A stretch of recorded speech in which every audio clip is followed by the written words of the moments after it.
So good afternoon, everyone, and welcome once again to the PropFundrs community webinar. I'm delighted that you could join us today. If you are joining live at our new time of 1 p.m. No doubt we've got some people who could not make it at the 3 p.m. can now attend the 1 p.m. And then there are those that like the 3 p.m. that will obviously not be on here live with us. But the good news is the recording means that everyone can watch this at a time of their choosing, and that's one of the benefits of technology. Delighted today to be joined by Mo Jones. Hi Mo, how are you? Good afternoon, very well, thank you. Good. I'll give you a chance to introduce yourself in a few moments. And Mr. Saam Lowni, how are you? Excellent, thank you very much, David.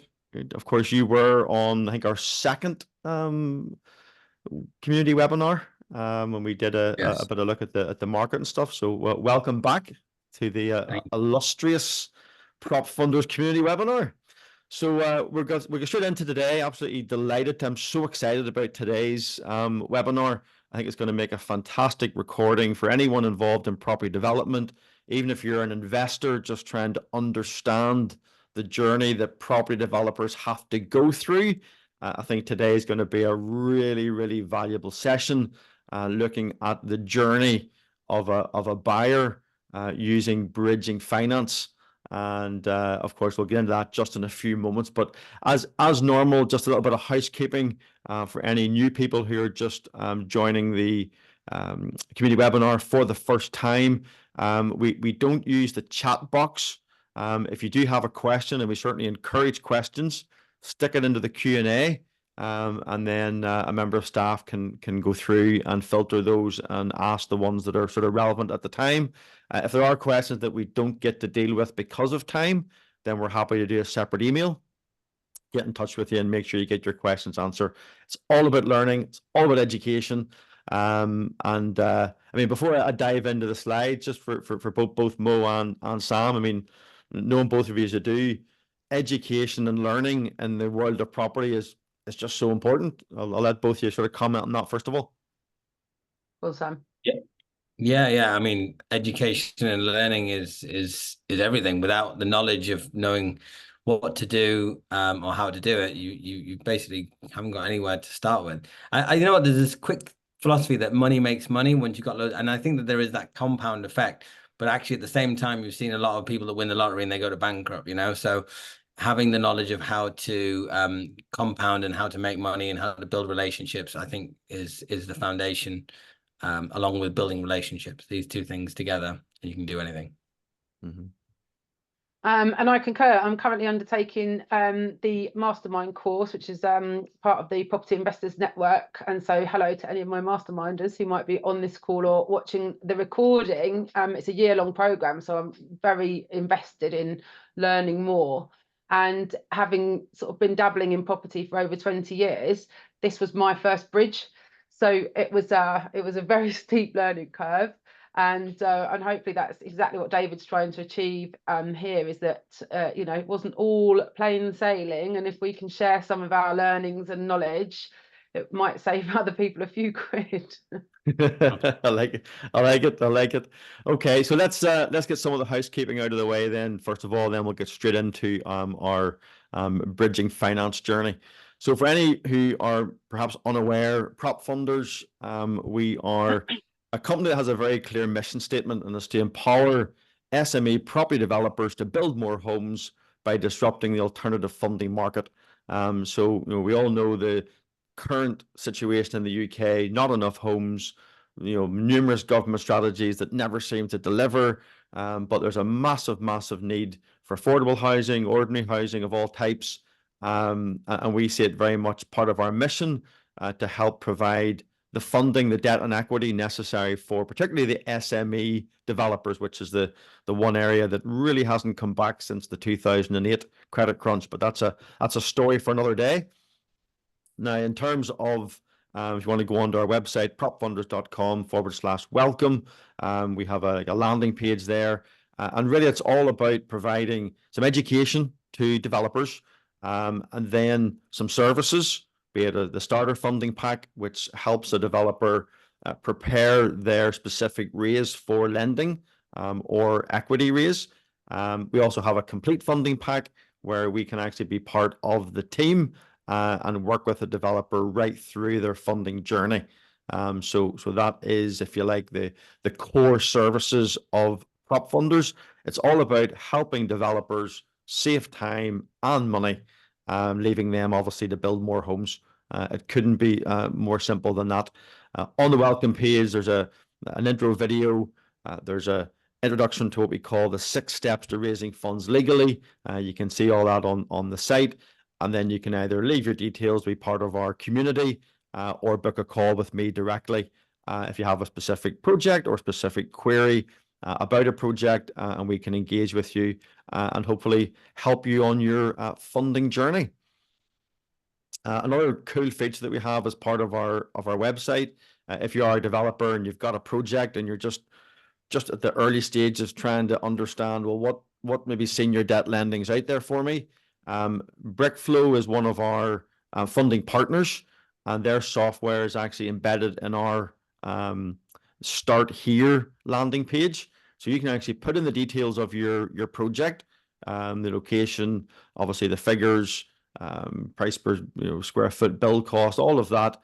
Click a button, and it will tell you how many lenders. Now the names of the lenders are blurred out, but it'll tell you how many lenders are prepared to offer you a decision in principle based on information you've presented. So it's a good way of just starting off a project to see, does it even make sense? Are there lenders out there? And then, of course, particularly on the bridging, there is a journey, which we're going to be going through in a few minutes, which, as Mo said, isn't always plain sailing. But that's the important thing, is to understand that. And someone like Sam, with his experience, has obviously helped so many different developers through those choppy waters and the storms that on the sea of bridging. So that's an interesting feature of our site. Again, for those of you that know, I also have a podcast called the Property Funding Podcast. Our next edition is just out this week, which is Mr. Ed Folks, who was part of the Prosperity group, which unfortunately collapsed a couple of years ago, probably 4 or 5 years ago now. Ed himself personally lost over 1 million of his own money in that property group. Unfortunately, some ordinary equity investors lost as well. Fascinating podcast into the journey of someone who obviously has been very successful, but then experienced the lows of being involved in this industry. So you can go on to the YouTube channel and have a look at that. And of course, some of our previous episodes are there as well. Always like to do a very brief housing market update. I suppose, Sam, we can put you on the spot here, seeing we have you here. Obviously, inflation come down just to 2%. Interest rates remain where they are. So what's your take on the market currently regarding mortgages, lending, and the housing market? I think it's in a very good place. Finally, after 3 years, we've got inflation back down to 2%. This means that interest rates can start to come down now. At the same time, don't speak too soon. I think that you may need to have it stable at 2%, or maybe drop just below 2%, just to know that it's kind of really hammered down. So then you might find that actually, even on the next Bank of England base rate call, it may stay the same. But I think shortly after that, we should start to see rates fall. And once we start to see rates fall, we'll start to see the market rally, and hopefully property prices will start to rise again a little bit, which will make everybody happy, because it's been a tumultuous time for the last 18 months. Yeah. I was just talking to Brenda earlier, and she just commented how as soon as inflation goes up, then it tends to be the mortgage companies, we have to put our rates up, rates have to go up, interest rate or inflation falls, and all of a sudden, well, we have to wait for a while before we reduce interest rates. It's like, of course, there is no logic, or if you're a conspiracy theorist, then it's all about making money for the lenders. But they milk every last drop, of course. Yeah. So not that you're a conspiracy theorist, but you recognize, and is it fair to say, is that too simplistic? Or is it the reality of there's a commercial element that those with the money will happily charge more while they can? I mean, they're all profit maximizers, so they're always charged. But the reality is that at the Bank of England level, there is a time lag with all of this stuff.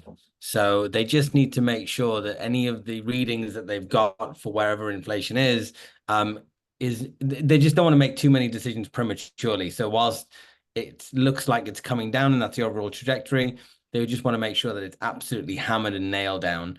And so any too swift reflex movements of like, hey, let's get excited, we might end up where we were with Liz Truss. And we could see what the kind of disaster that was. Good policies overall. And I think if you had those policies now or in the next 3 to 6 months, potentially to stimulate the economy, fantastic. But timing is everything as well. So I think there is an element of reality in economics and timing. Yeah, okay. We better stay away from party politics and election season. But you're right. There are different policies on how to address the market, and sometimes it could be right policy but the wrong time, and some policies just take time. But yeah, that is another conversation. Well, look, I'm really looking forward to getting into this. As I say, I'm really excited about this because this is real education, real time learning from a project that has just completed. Now, it is important that I give a disclaimer on this. I am actually a minority shareholder of this property, as I know a number of people on the call will know. So just to make that clear, I'm making no attempt to hide that. But for this webinar, I'm like the host, and I'm going to be sort of grilling Mo and Sam about this journey. So just to put that out there at the very start, in case someone's listening going, hang on, but David's involved in this project. Well, yes, I am. But for today, I'm the host, so I'm looking forward to this grilling. So first of all, Sam, do you want to? No, sorry, we'll start with Mo. Mo, if you just introduce yourself briefly in terms of your background, and then we'll go over to Sam, and then we'll get into this project. Right, so I'm Mo Jones. I live in Birmingham. As I alluded to earlier, I've been investing in property for nearly 20 years. A bit of an accidental landlord to start with, but everything now from some student HMOs quite locally to our new business venture, which is Stopovers, and that specialises in short-term accommodation in Brighton and in Bristol. I recently sold my ticketing business that I've been running for best part over 25 years. So now feels like a really good time to be getting properly stuck into property opportunities, hence the reason for the education program that I'm currently on. Brilliant, fantastic. And Sam? Hi, everybody. Yeah, my name is Sam Lowni. I've been in property for 20 years, started out as an estate agent, grew up in the northeast of England, started as an estate agent in London, where I started to buy property as well, doing internal refurb, side extension, rear extensions, loft conversions, housing into flats, and then a couple of commercial conversions, all before 2010. Since 2010, started investing further afield, outside of North and East London, into Kent, the West Midlands, and the Northeast, where I have a bunch of high-yielding income-producing assets. And over 6 years ago, not too long after we met David, I started getting more heavily involved in the finance side of things. And I was a founding member of a lending business, did development finance, ticket sizes between 3 and 30 million, raised the fund from 0 to 300 million. And 2.5 years ago, stepped down from my position, set up MerryOaks Property Finance, which helps investors and developers across the UK with all of their funding requirements. Fantastic. Okay, let's get straight into this then. So, Mo, I think it's over to you to maybe explain this project and I suppose, yeah, what excited you about it and just a little bit of detail on it so that we get into the detail of it, people understand the context. I was trying to remember prior to this call, the first time I kind of came across the deal, because it was a really interesting one, this one. It was a very lastminute.com. This was a project, excuse me, that had been bought by the previous owner in an SPV.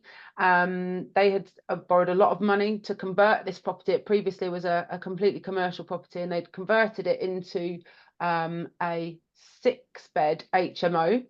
But that had planning refused because although this is a fabulously spacious property, you can't really tell from here, but the ground floor is a commercial unit.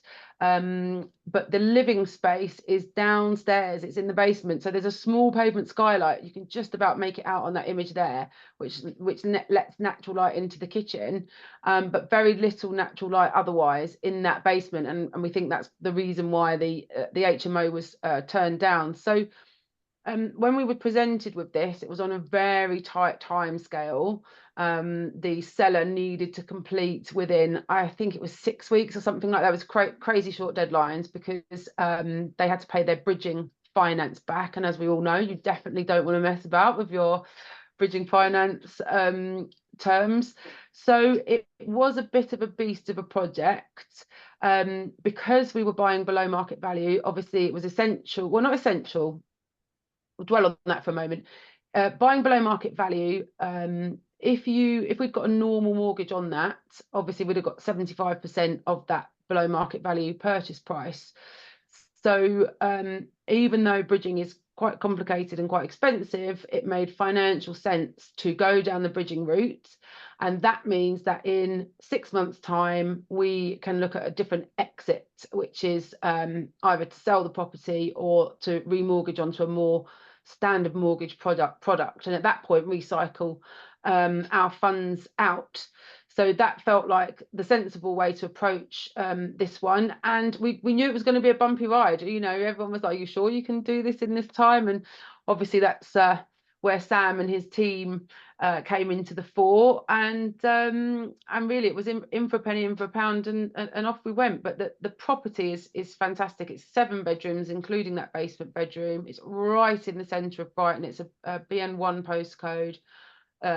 Myriad of shops, restaurants, everything you need, you know, 5 minutes from the beach, everything that you need. So it's really suitable for stag and hen parties. Lots of people would balk at that, but it just needs to be furnished and dressed in such a way it can cope with the heavy lifting of those kind of gatherings. It really comes into its own because, you know, a group of 7 people, you could go and stay at the Travel Lodge or the Premier Inn, which are annoyingly close actually to this property, and you therefore have your breakfast cooked for you. And this is something we've been looking at, but ultimately if you're a family group or a bunch of friends that want to stay together, you want to have a few drinks maybe in this wonderful kitchen space before you head off out, and you want to reconvene later at night when you come back from your excursions into Brighton, then this is a better option than the hotel option, and potentially cheaper too. Yeah. Okay. Fantastic. That's a really good overview. Yeah, I've been at the property a number of times, and it's a fabulous location and echo everything that you've said there, Mo. So, complexity of the deal. I suppose Sam will let you loose on this one, and then we'll look at all the different factors of the journey. But in terms of the complexity of the deal, I fired up the figures on the right there. People kind of have a view of those. But as the broker that Mo went to, and we'll be discussing in a minute why that was or the benefits of that. But just so people understand the context, just want to run through the complexities and anything that's been missed on this. Feel free to add in. Yeah, exactly. So these are the headline ones, absolutely. So you got the below market value transaction, the fact that you had a RICS value at 1.3 and you were actually having agreed a purchase price at 845. A lot of lenders, vast majority of lenders, will only work off the purchase price. And simply their rationale is, well, a property is only worth what somebody's willing to pay for it. And if that's what you're paying for it, then that must be what it's worth. Now, as we know, as experienced property investors, that's not literally the case. There are cases whereby extreme circumstances, motivated sellers, which is all the types of deals that we're constantly looking for, they will sell below what that market value will can command. So that in itself, it's an OMV valuation, on market valuation, which is what we wanted a lender to work off. Then there's the arm's length transaction. A lot of lenders don't like this actually, and it's because there can be some recourse if you're selling something below market value, and you know the person that you're buying and selling from, there can be some recourse. So we have to do everything legally correctly to make sure that that's watertight. Now, there is like most problems, always a solution. But some lenders, most lenders, just say, you know what, I don't want to wreck my brain with it. I don't want the hassle. I just want vanilla deals that I can do easily, where I don't have to think of complexities and caveats and this, that, and the other. So they walk away from that straight away. The short-term rent only as well is incredibly limiting. Now, when you've got a short-term let property, which is C1 use class, there is certain lenders that you need to go to because that's a hotel. And this was actually C3 residential. However, there was a covenant which restricts rent, you residing there for more than 3 months, which actually has a few more lenders. But again, that limits the universe of lenders that we can go to, both at the bridge stage and at the term loan stage. The completion date as well. So not only do we have to get over these hurdles, we have to do it in a matter of weeks, which means everybody needs to be on point, answering questions, getting back to each other. And this could be from underwriters, surveyors, borrowers, applicants, ourselves, and solicitors. Solicitors notoriously are difficult to get hold of and take their time with, the best of times. So with all of these, we had to make sure that we got the result, because there was a hard stop date. There was a drop dead date that if we didn't do that, the current buyer would go into default, and that would cause all kinds of other complications. And we did not want that to happen. And we didn't want to let them down. They'd trusted us to do the transaction, hence the reason why that you got the significant discount. So we take that personally as well. And we're in the ring with you, taking each blow and making sure that we get the result for you. Yeah, I'm laughing myself there, Mo, because when he talked about the completion deadline being weeks, I think there was a loud thud in an office in Portsmouth whenever we said we need this done by this date. That was Saam hitting the floor, a bridge in that time. But yeah, as you said, Saam, you jumped into the ring and we get on with it. So okay, well that lets the sort of people understand the complexity or some of the factors that there were in this. And the headline. Well, you want to just run through the headline figures there quickly, just in terms of the overall figures? The number at the top actually is a real result, because we were actually working off the previous RICS valuation, which was I think 1.2 or 1.175. So when that finally came through, we were delighted, actually. I mean, it took forever. That was another one of the delays that we were waiting for. So again, from an educational perspective, we put a lot of work into preparing a really good pack for the valuer when he went round. Jamie, actually, who works for us, went to meet him on site and showed him around, gave the full, as much information as possible, up to the point it was like, right, okay, leave me alone now, I'm gonna finish this survey, but that was a real result. Now, that actually compensated for the fact that some of the costs on this project, let's not lie, completely ran away with us. And I think the primary one there was the legals. It cost us nearly £12,000 to get to exchange and the exchange contract, and we paid, I think, a 2% deposit at that point, which was nearly 17,000. So some big cash going into this at that stage, with no real guarantee actually that this, we all had best intentions of completing, but there was still a lot to do. And then and then the legals on the second part, getting it actually to completion, ended up coming in at more than that again.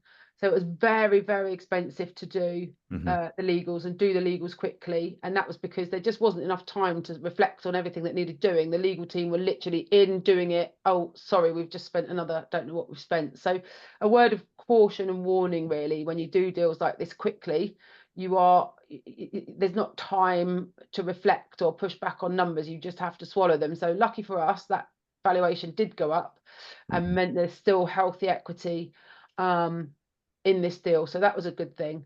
Another educational point is that you may notice this horrendous rolled up for 12 months interest figure of 90,000 on that table. When we went into this deal, we were looking at 6 months rolled up and 6 months serviced. And the absolute bombshell that was dropped about a week before completion was that actually, because it's an SA unit, the lender wasn't prepared to include the rental from the SA unit in their figures. And so that interest of 7,500 a month, which is chunky to be fair, we weren't hitting that, even though we had personal buy-to-lets and we gave that information and personal funds and all the rest of it. The underwriters, literally, there comes a point, no matter how hard Sam and George might have cried and knocked on their door, that it was a no, basically. Thanks for providing all this extra information, but no. So that effectively meant at the 11th hour that we needed to find an extra 45,000. That's what had to go in the pot. And now that could have seriously derailed a lot of deals. You know, again, when you're going into these big chunky deals with these big numbers, if you've got no cash buffer at all, that's really dodgy. You know, you really want to think about what could go wrong at the 11th hour. And have I got a plan B to cover that? Because if we hadn't managed to find that 45k, this whole thing could have fallen over. And at that point, we were in it for a lot of money. You know, if we hadn't completed, the deposit that was required was 52,000 in total. So some big scary numbers, but ultimately, you know, that's kind of what makes these kind of deals really exciting as well. Yeah, I think that's a really good point, just about the high stakes. You know, that when if they do go wrong, or if there's a last minute hurdle that fells the deal, that actually there's a lot of money on the line up until the point of completion. So I mean, it's a really, really good point. Being prepared to be, you know, have a plan B or have some extra cash available that can be called on if needed. So, okay, so this is the sort of nitty gritty then. I want to just run through this step by step. So the first thing, I suppose, Mo, you had to be done with the project is, you know, we've got to go out and find a lender. Once the decision was taken to go down that route. So what was your thought process, or how did you go about deciding that journey? So we'd already engaged one lender, and they became fairly fixated on the fact that we had to have the exit agreed before they would agree the bridge. And at that point, it felt, although that would have been the belt and braces way to do it, it was tricky. We had no trading history. We didn't own the asset. The previous SPV was in a bit of a pickle. And we felt that stipulation that you have to have your mortgage ready, signed off, was too much at that point. We came across another lender, which was direct to lender, which there was no broker involved in that. And to be fair, that was a really good deal, because they were prepared to lend us a percentage of the valuation price. So that deal would have meant less money left in the project. However, their rate was 0.3% per month more than what we ended up paying. So when we looked at the total cost of finance, I think it went up from sort of 115 to closer to 165. So there's lots of decisions that you could make in these kind of deals. There's not necessarily one that's right or wrong, but in our situation, we felt it would be better to leave more money in the deal but spend less on finance than to go the other way around. And that doesn't necessarily work for everybody, but that was a decision that we made. So ultimately, we came to MerryOaks, and they had put Glenhawk across our table, and we don't really talk about the last minute decision to roll up all 12 months of interest, because apart from that, it was great. Yeah. No, it's an interesting point. I'll come on to Sam now about the value of using a broker. And again, sort of PropFundrs had the relationship with Sam. I've known Sam, I think we talked about 5.5, 6 years, Sam, we've known each other.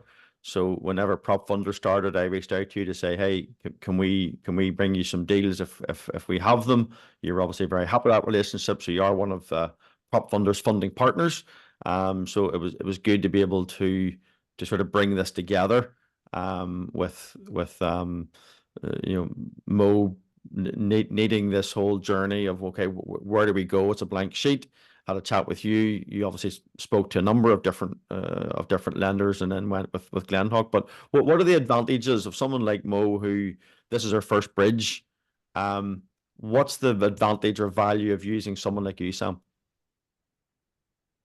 A good broker, in my opinion, should bring to the table a wealth of experience and contacts.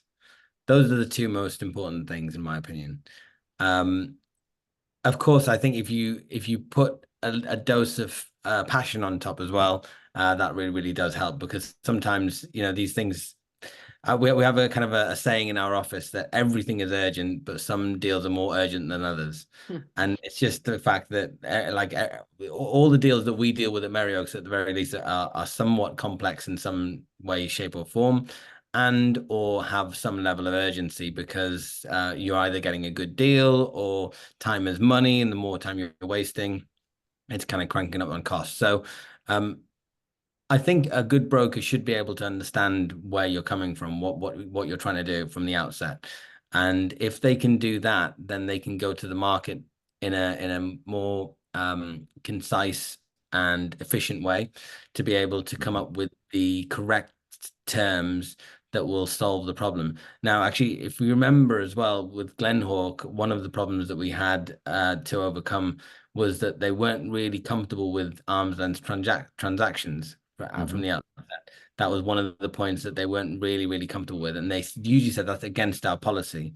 And we were able to have an all parties call, explain to them the situation and the nature of this particular one, and on a case by case basis, they made a credit exception to allow it.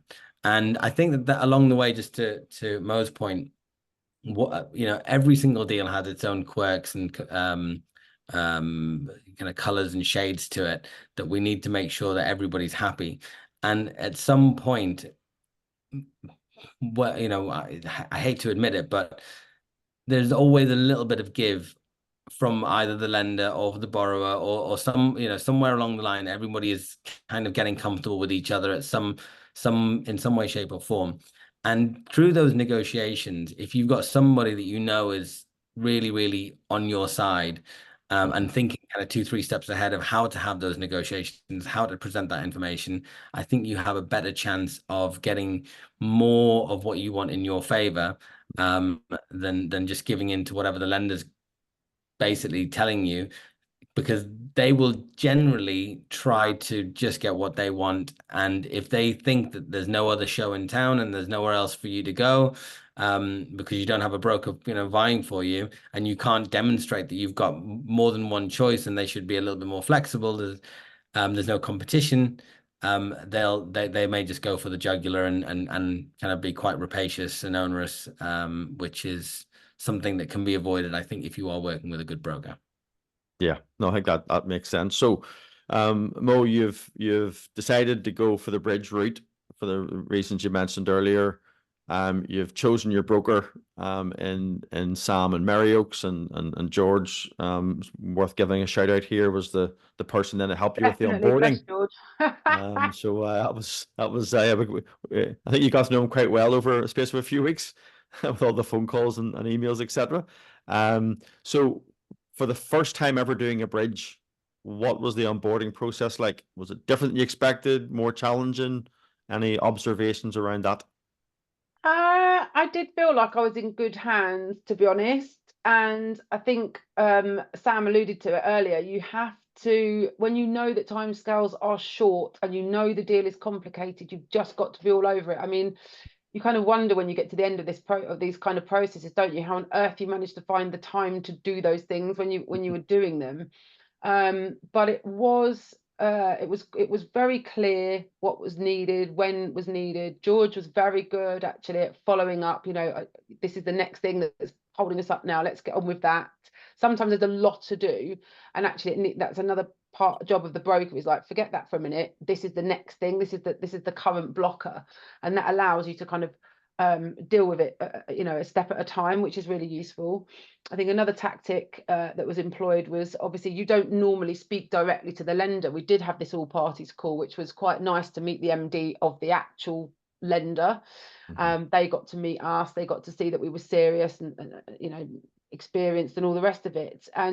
But there were occasions when we would all be put on the same email thread. It's like, I'm really cross now, we need to, you know, so there's even those little tactics where, you know, you don't actually speak to them, unless unless you need to, and that's a good it propels things along quite nicely. So I think it's worth mentioning at this point your legal team.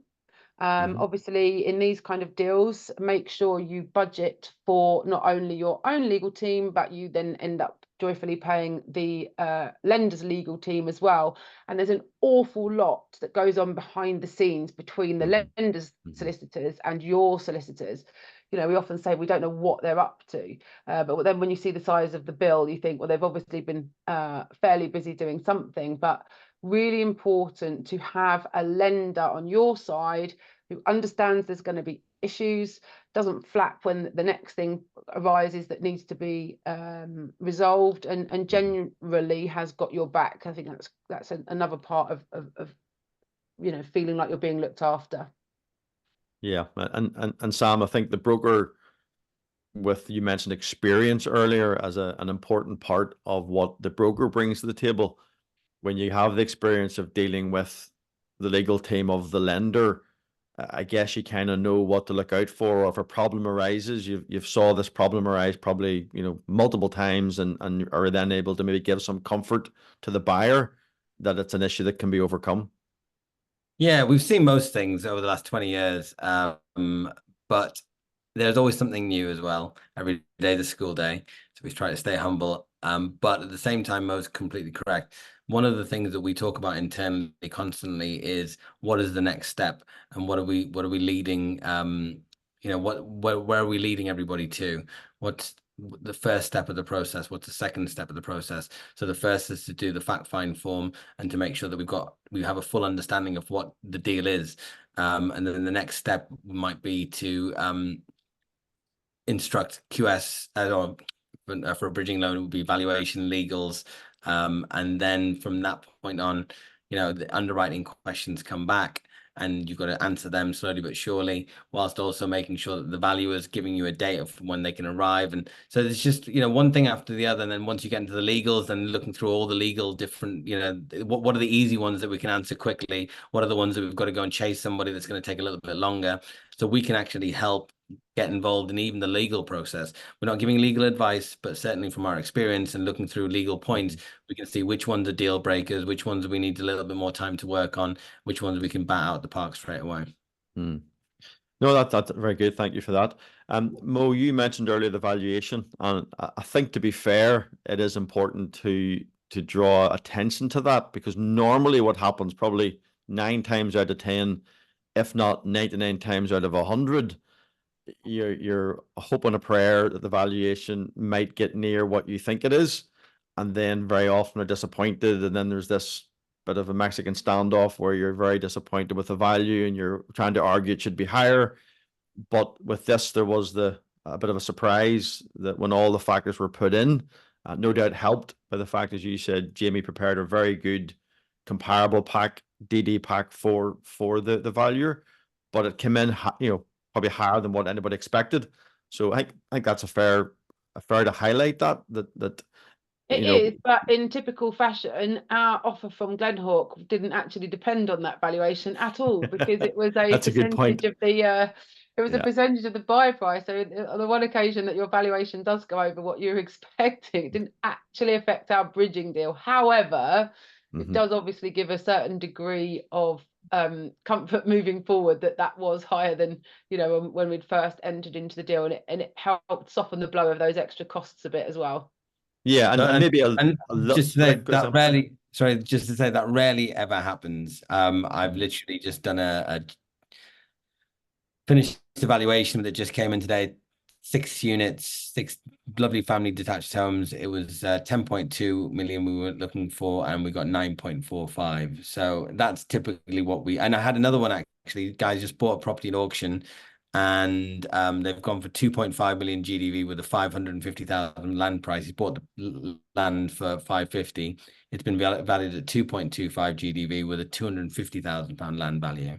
And that's just this week, the 2 off the top of my head. So it rarely does happen that it comes up higher than your expectations. So well done. Yeah. I think it's fair to point out on this one that this time last year, I think it was March 2023, it did value at 1.3. There then was a valuation done in November 23, and obviously there was a lot of economic factors and the market uncertainty. It valued then at 1.175.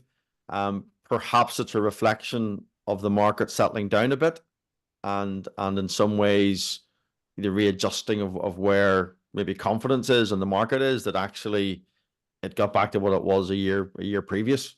So I think that's important to highlight. The 1.3 didn't just appear out of nowhere. It's what it had been valued at, a year ago. They've obviously had our uncertainty at the end of the year, and now it's just back to where it was a year ago. But certainly it was as you say, Mo, a welcome surprise. So underwriting then, as we get into the end of this journey, you're now right in the middle of it, Mo. We're heading towards the deadline. The clock's ticking down. Lawyers back and forward with questions and points, and what do you think about this, and all the factors that go into that. That for me is often where these things, in my experience, get the most frustrating, because it seems to me that the goalposts are on wheels and the lender can just decide to move them every given day they want to. So, I mean, how was that for you, Mo, as you're watching the countdown, recognizing what was on the line, given the money put into the deal already, that underwriting process? I mean, this stuff isn't for the faint-hearted, is it? And I feel that in my whole career of being an entrepreneur, running a business and all the rest of it, that's what kind of sets you apart. You just wait for the next issue, and then you calmly absorb the information, and then you just think, how am I going to deal with it? And I feel like that was the process here. I didn't feel like there was anything particularly untoward that came out at the end. Most of the things we'd known about all the way through, and they were things that we were working towards. There was an issue with a potential charge over the property that was really sticky, and just someone's got to back down on this somewhere, and eventually that did happen. I think I've blocked a lot of the issues out of my mind.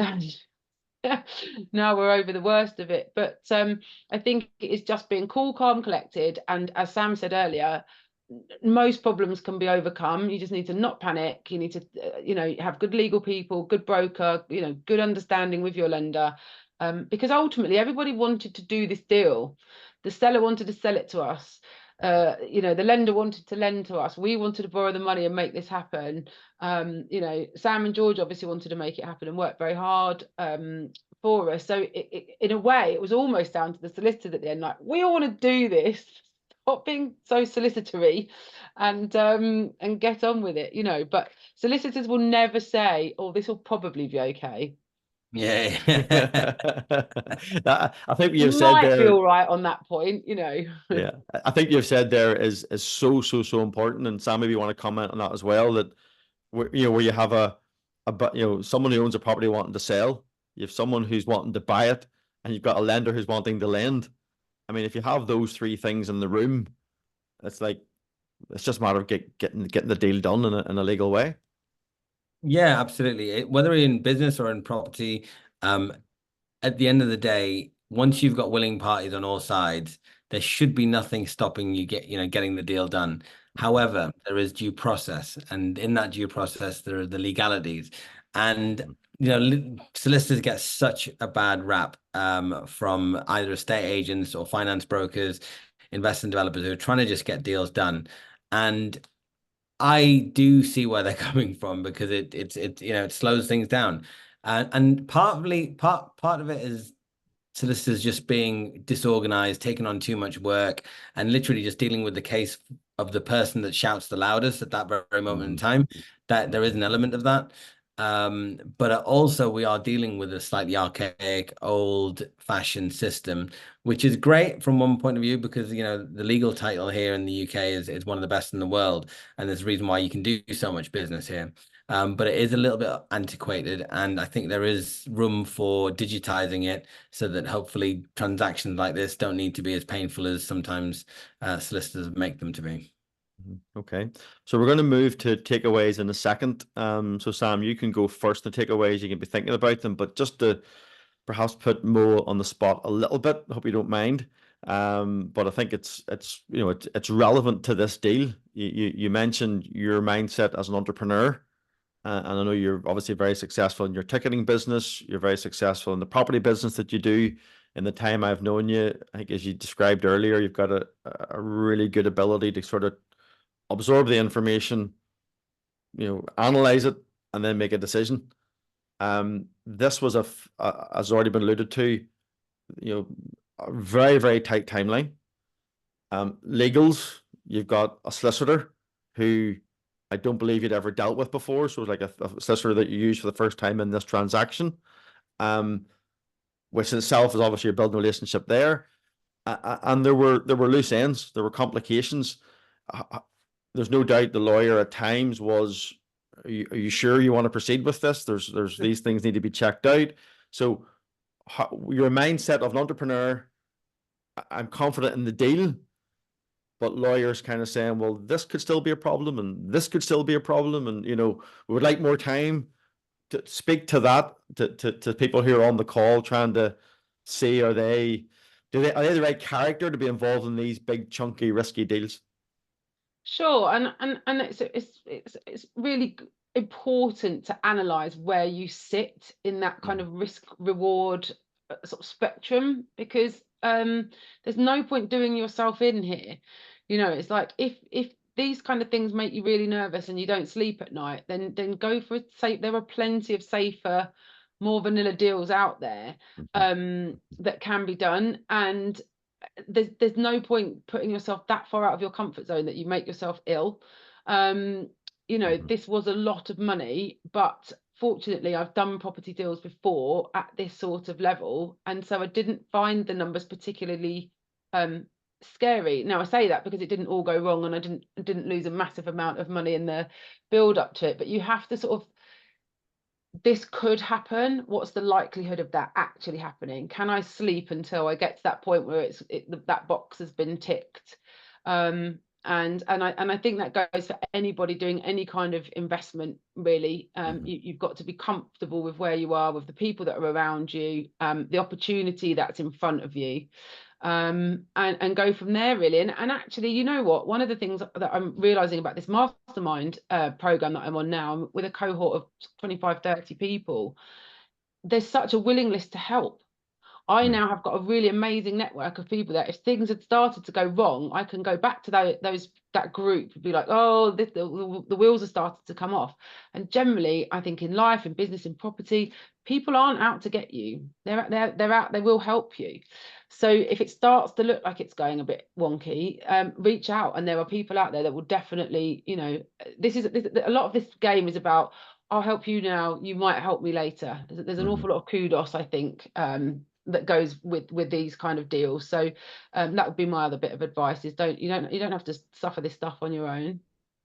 That's a very, very good point. So Sam, we'll go to you for takeaways, back to Mo for takeaways, then we can wrap up. So key takeaways on this one.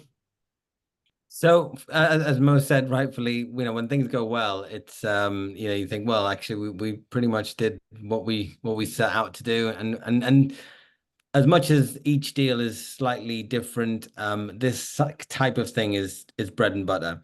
We tried to remain stoic throughout the process, because if we start getting emotional at any stage, it really starts to become quite stressful and painful. So and there's highs and lows. So from the moment that Glenn Hawk said that they provided terms and everything was presented correctly up front, and then a few days later said, oh, we can't actually do it because we don't allow the arm's end transaction, adds a little bit of stress and tension to the deal. We have to remain stoic and then go through it. And then every other little complexity along the way, right through to the last moment where we'd ask from the outset to have a service facility.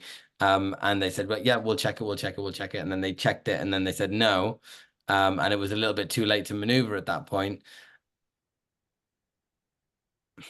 The takeaway, I guess, is we just need to keep doing what we're doing and remain stoic at all times. Like, we are very experienced. We make sure that we don't get emotionally too excited or too depressed when things do or don't go our way. And through that process, I think that's in business in general as well, to be honest, but each one of these applications, I know the kind of the stress that everybody goes through, because you know, whether the finance comes through or not kind of makes or breaks your deal, right? Or it makes or breaks your margin. So if you just remain calm, steady hand, everything should be okay in the end if you're working with good people. Good. I like that. Thank you. Mo, takeaways from this journey?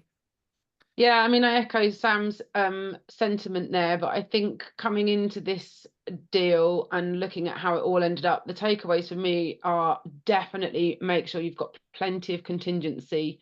Things do have a habit of running away from you, especially if you're doing things in a short time frame. And there is, by the time you get to that breaking point, there's already a lot of money already in. It's easy to underestimate what your cost of finance is going to be and the requirement for that extra cash flow to make sure that you can get the deal over the line, be that lenders or legals or anything else that might crop up. You don't want to get derailed halfway through one of these, because you've already then lost quite a lot of money. But as Sam said, you know, trust the process, follow the plan, stick to the people that know what they're doing, and try not to get too emotional. I think that's a good place to end on that. I mean, just come back to the actual project there. Yeah, exactly. It's one of those situations where you do have to take emotion out of the occasions whenever there is so much money on the line. I always find it interesting when you think about, okay, this project was like, okay, 1.3 million GDV. There's people in the world, I often say, sitting behind desks and they're dealing in deals that involve billions, not at 1 million. And they're human beings, but it's just it's again level of emotion. It's how they deal with that. It's just numbers on the page at the end of it. And that is certainly one way of looking at it, but a very interesting journey. We were certainly delighted in terms of PropFundrs that we were able to introduce, you know, Mo, you to the broker, earn a nice wee small sort of slither for making the introduction to Sam, but that's what PropFundrs is about. It's about helping developers access the funding they need, and I think this has been really useful to go through the, if you like, the journey, and Mo, this being your first one that you did as well, I think that's a very interesting look on it all. Just looking at some of the comments there, really informative. Thank you all very much. Great understanding, human aspect of the deal. Often steady hand of the dealers that makes a deal. Yep, I agree with that fully. All that's missing actually on this slide presentation, Mo, is a picture of you out the front with a big bottle of champagne on completion day, just popping the cork. It wasn't actually champagne. Opposite the property, there's a really good cocktail bar. Okay. So it was many cocktails instead, actually. But and if anyone fancies a large party gathering in Brighton, then you know where to come. Yeah, absolutely. And you managed to hide those photographs from me then of you in the cocktail bar celebrating. But that's for another day. So okay, that's absolutely fantastic on that. I've got one more slide to show, and then we finish off. For those of you that know, I actually spent last week on a bit of a chief vision officer road trip. Started off obviously in Northern Ireland, flew over to Liverpool, went from Liverpool and looked at projects in Liverpool, Leicester, Cambridge, then over to Coventry, a couple of projects. Met yourself, Mo, and your business partner, Jimmy. Had a nice meal on, I think it was a Tuesday evening. Then also met Mike Bristow from Crowd Property. So it was great to call in with Mike, who I know was on your podcast, Sam, there a while ago, or Yeah. I'm not sure if it's out yet, but you've done the recording. Hope I haven't given away any top secrets there if it's not out yet. No, that one's out. That one's out. That one out. Oh, okay, I saw that one. So it was good catching up with Mike. And in fact, one of the projects that I actually had been involved in up here in Hall Barn, it turns out that they've actually used before sort of PropFundrs on the go. They've actually gone to Crowd Property for their funding, which again I think is a good sort of test case proof of concept for what we'll have at PropFundrs. Then down to Bristol for a couple of projects, over to Hindhead, down near just above Brighton, and then visited this project on Brighton and over to Portsmouth, Bournemouth, and back to Southampton.